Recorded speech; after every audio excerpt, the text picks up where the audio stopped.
نحمدہ و نصلی علی رسول النبی الکریم والحمدللہ رب العالمین الصلاۃ والسلام علیکہ یا سیدی یا رسول اللہ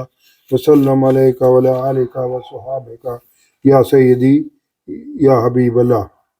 معزز سامعین و ناظرین، السلام علیکم ورحمۃ اللہ وبرکاتہ۔ آج ہم سورہ عبسہ اور سورہ تکویر کا مطالعہ کریں گے۔ تو ابتدا میں تلاوت کلام پاک۔ اعوذ باللہ من الشیطان الرجیم، بسم اللہ الرحمن الرحیم۔ عبس وتولی ان جاءہ الاعمی ما یدریک لعلہ یزکی او یذکر فتنفعہ الذکری اما من استغنی فانت لہ تصدی وما علیک الا یزکی وَأَمَّا مَنْ جَاءَكَ يَسْعَىٰ وَهُوَ يَغْشَىٰ فَأَنْتَ عَنْهُ تَلَهَّىٰ كَلَّا إِنَّهَا تَذْكِرَةٌ فَمَنْ شَاءَ ذَكَرَهُ۔ صدق اللہ العظیم۔ اب سورہ عبسہ کا مختصر سا جائزہ۔ سورہ عبسہ مکی و مدنی صورتوں کے 7ویں گروپ کی 14ویں مکی صورت ہے۔ اس میں 42 آیات اور 1 رکوع ہے، جو 30ویں پارے کا 5واں رکوع ہے۔ عبسہ کے معنی ناخوش ہونا ہے۔ یہ لفظ اس سورت کی پہلی آیت میں ہی ہے اور یہی اس سورت کی وجہ تسمیہ ہے۔ ایک دفعہ حضور اکرم صلی اللہ علیہ وسلم کفار کے سرداروں کو تبلیغ کر رہے تھے کہ حضرت عبداللہ بن ابن مکتوم رضی اللہ عنہ آئے، جو کہ نابینا تھے، اور آپ صلی اللہ علیہ وسلم سے کچھ سیکھنے کی درخواست کی۔ نابینا ہونے کی وجہ سے انہیں علم نہ ہوا کہ آپ صلی اللہ علیہ وسلم مصروف ہیں،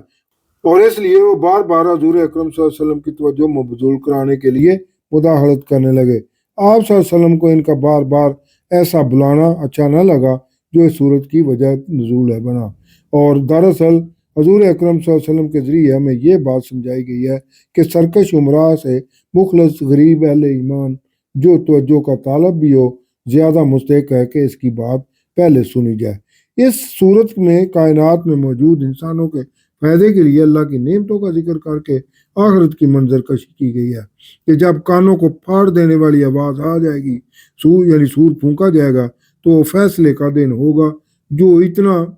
سخت ہوگا کہ کوئی بھی کسی کی مدد نہیں کرے گا، حتیٰ کہ بھائی بھائی سے بھاگے گا، بیٹا ماں سے بھاگے گا اور شوہر بیوی سے بھاگے گا۔ ہر کوئی ایک ایک نیکی مانگتا ہوا، لیکن کوئی بھی اسے نیکی نہیں دے گا۔ اس لیے انسانوں کو چاہیے کہ وہ موت سے پہلے ہی سچے دل سے اللہ کی طرف رجوع کر لیں اور نیک اعمال اپنا لیں، تاکہ وہ آخرت کی پریشانیوں اور عذاب سے بچ جائیں۔ یہ سورت کا مختصر سا جائزہ تھا۔ اب سورہ عبسہ کی تفسیر النور۔ تیوری چڑھائی اور منہ پھیر لیا، یعنی عبداللہ بن ابن مکتوم رضی اللہ عنہ کی بار بار مداخلت حضور اکرم صلی اللہ علیہ وسلم کو مجلس کے آداب کے خلاف لگی کہ جب آپ صلی اللہ علیہ وسلم کے پاس ایک نابینا حاضر ہوا، اور کیا معلوم کہ شاید وہ تزکیہ حاصل کرتا اور نصیحت کرتا تو نصیحت اسے فائدہ دیتی، لیکن وہ جو کافروں کا سردار لاپرواہی کرتا ہے، یعنی آپ صلی اللہ علیہ وسلم کی بات غور سے نہیں سنتا۔ آپ صلی اللہ علیہ وسلم اس کے پیچھے پڑے ہوئے ہیں کہ دعوت حق تسلیم کر لو۔ حضور اکرم صلی اللہ علیہ وسلم کا خیال تھا کہ اگر یہ قریش کا سردار ایمان لے آتا ہے تو اس کے ساتھ مکہ کے دوسرے لوگ بھی ایمان لے آئیں گے، اور اگر وہ قریش کا سردار تزکیہ حاصل نہیں کرتا تو آپ صلی اللہ علیہ وسلم پر تو یہ ذمہ داری نہیں کہ وہ مسلمان ہو جائے یا نہ ہو۔ آپ صلی اللہ علیہ وسلم کا تو بس یہی کام ہے کہ آپ صلی اللہ علیہ وسلم اس تک اپنی دعوت کا واضح پیغام پہنچا دیں، اور جو آپ صلی اللہ علیہ وسلم کے پاس دوڑتا ہوا عبداللہ ابن مکتوم رضی اللہ عنہ آیا ہے اور وہ اللہ سے ڈرتا بھی ہے، تو اس کی طرف آپ صلی اللہ علیہ وسلم توجہ نہیں دے رہے۔ ایسا نہ کریں، کیونکہ عاشق رسول کی غلطیاں معاف کر دی جاتی ہیں، اور یہی حضور اکرم صلی اللہ علیہ وسلم کی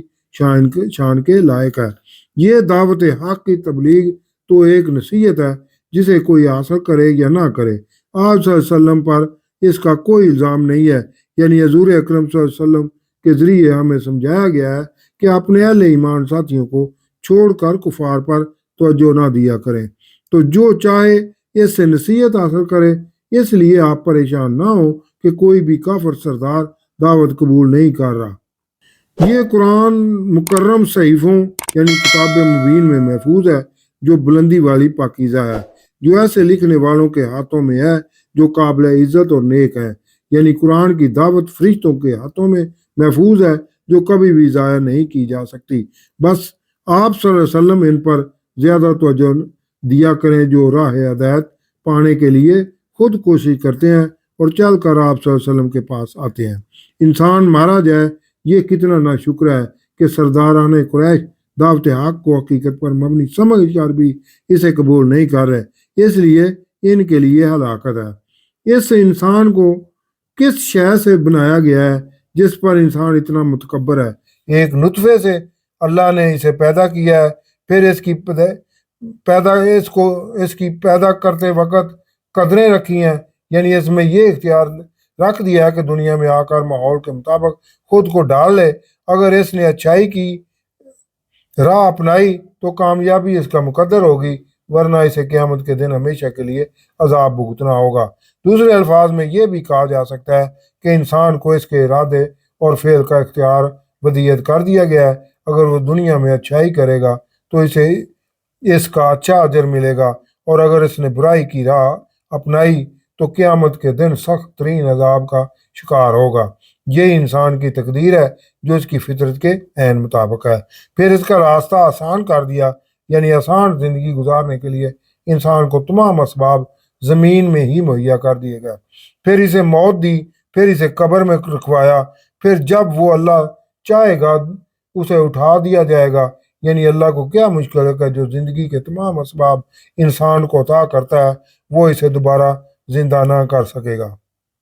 ہرگز نہیں۔ اس نے ابھی تک پورا نہ کیا جس کا اسے حکم ہوا، تو انسان کو چاہیے کہ وہ اپنے کھانے کو ہی دیکھ لے کہ کس طرح اللہ نے اس کے کھانے کو زمین سے اگایا، اور اس انسان کی کس طرح اللہ نے مختلف مراحل میں پرورش کیا کہ ہم نے اسے اس کی خوراک کو اچھی طرح پانی ڈالا، یعنی اللہ نے آسمان سے پانی نازل کر کے اس کی خوراک کی فصل کی خوب آبیاری کی۔ پھر ہم نے زمین کو اچھی طرح پھاڑا تاکہ انسان کی خوراک کی فصل کی نرم و نازک کونپلیں آسانی سے اگ سکیں، تو اس سے انسان کے لیے اناج کو اگایا، اور انگور اور سبزیاں اور زیتون اور کھجوریں اور گھنے باغات اور میوے اور گھاس تمہارے اور تمہارے چوپایوں کے فائدے کے لیے۔ تو جب آئے گی وہ کان پھاڑنے والی چنگاڑ یعنی سور پھونکنے سے قیامت قائم ہو جائے گی، تو اس دن آدمی بھاگے گا اپنے بھائی سے اور اپنی ماں سے اور اپنے باپ سے اور بیوی سے اور بیٹوں سے، یعنی کوئی بھی کسی دوسرے انسان کے کام نہیں آئے گا۔ اس دن ان میں سے ہر ایک کو ایک ہی فکر لاحق ہوگی کہ آج بس اس کے بچاؤ کی کوئی تدبیر نکل آئے جو اسے ہر ایک سے بے نیاز کر دے گی۔ یعنی قیامت کے دن کوئی بھی کسی دوسرے کی مدد نہیں کرے گا، اور کچھ چہرے اس دن روشن ہوں گے، ہنستے خوشیاں مناتے، اور کچھ چہروں پر اس دن گرد پڑی ہوگی، ان پر سیاہی چھائی ہوگی۔ یہ وہی ہوں گے کافر بدکار جو ذلیل اور رسوا کر دیے جائیں گے۔ یہ سورت کا مطالعہ تھا۔ اب سورہ تکویر کا مطالعہ شروع کرتے ہیں۔ ابتدا میں سورت کی چند آیات کی تلاوت۔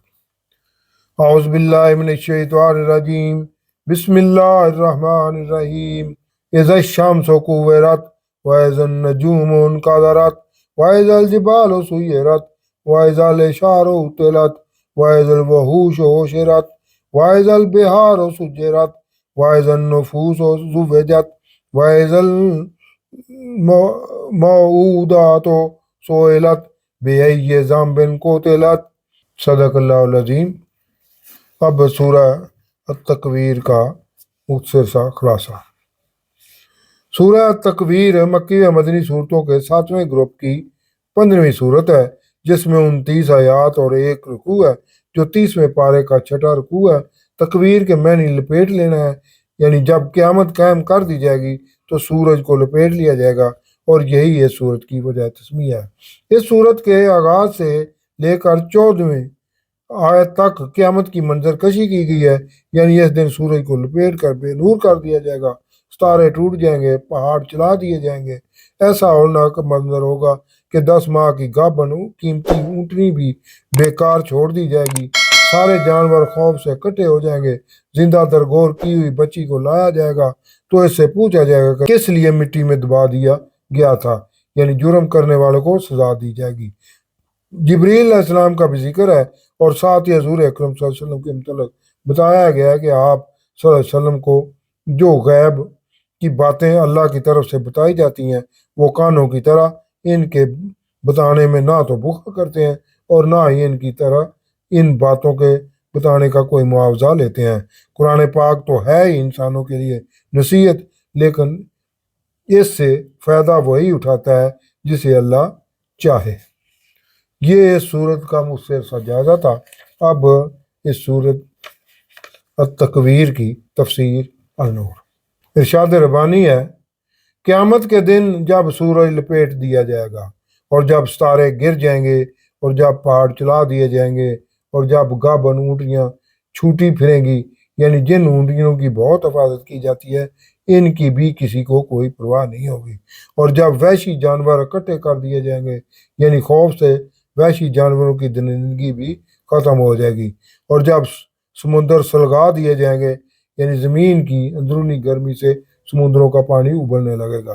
اور جب تمام نفوس کے جوڑے بنا دیے جائیں گے، یعنی نیک اور بد کے جوڑے، اور جب زندہ درگور کی گئی لڑکی سے پوچھا جائے گا کہ اسے کس گناہ کی وجہ سے قتل کیا گیا تھا، یعنی ظالم کو سزا دی جائے گی، اور جب نامہ اعمال کھول دیے جائیں گے، اور جب آسمان کا پردہ کھول دیا جائے گا، یعنی تمام پوشیدہ راز ہر ایک پر عیاں ہو جائیں گے، اور جب جہنم بھڑکا دی جائے گی اور جب جنت قریب لائی جائے گی،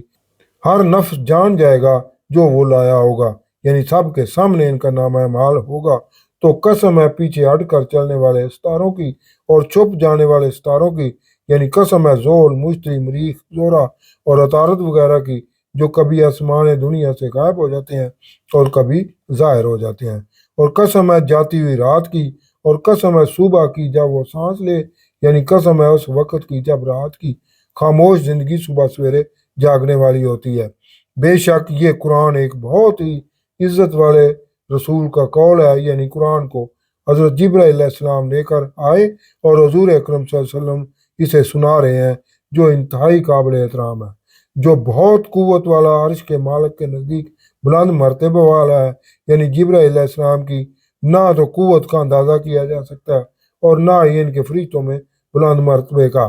جس کی اطاعت کی جاتی ہے، سردار ہونے کی وجہ سے سارے فرشتے ان کا حکم مانتے ہیں، اور وہ امانت دار بھی ہے، یعنی جبرائیل علیہ السلام نے اللہ کا کلام جوں کا توں ہی حضور اکرم صلی اللہ علیہ وسلم تک پہنچایا ہے، اس میں جبرائیل علیہ السلام نے کوئی رد و بدل نہیں کیا، یعنی قرآن بھی آسمانی سچی کتاب ہے اور حضور صلی اللہ علیہ وسلم بھی اللہ کے سچے رسول صلی اللہ علیہ وسلم ہے، اور تمہارے ساتھی حضور صلی اللہ علیہ وسلم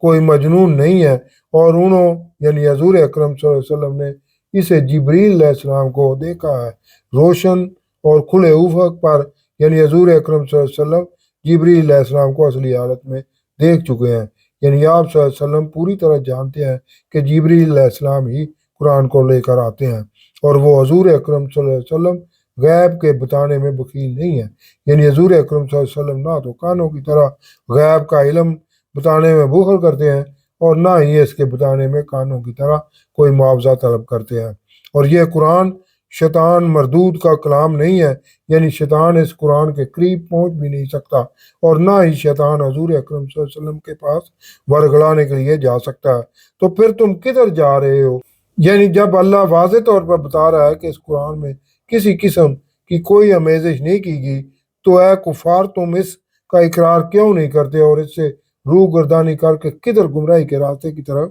جا رہے ہو؟ وہ قرآن تو نصیحت ہی ہے تمام جہانوں کے لیے، اس کے لیے نصیحت ہے جو تم میں سے سیدھے راستے پر چلنا چاہے، اور تم نہیں چاہو گے جب تک اللہ نہ چاہے، جو رب ہے تمام جہانوں کا، یعنی اللہ اگر نہ چاہے تو تمہیں سیدھے راستے پر چلنے کی توفیق بھی نہیں مل سکتی۔ اب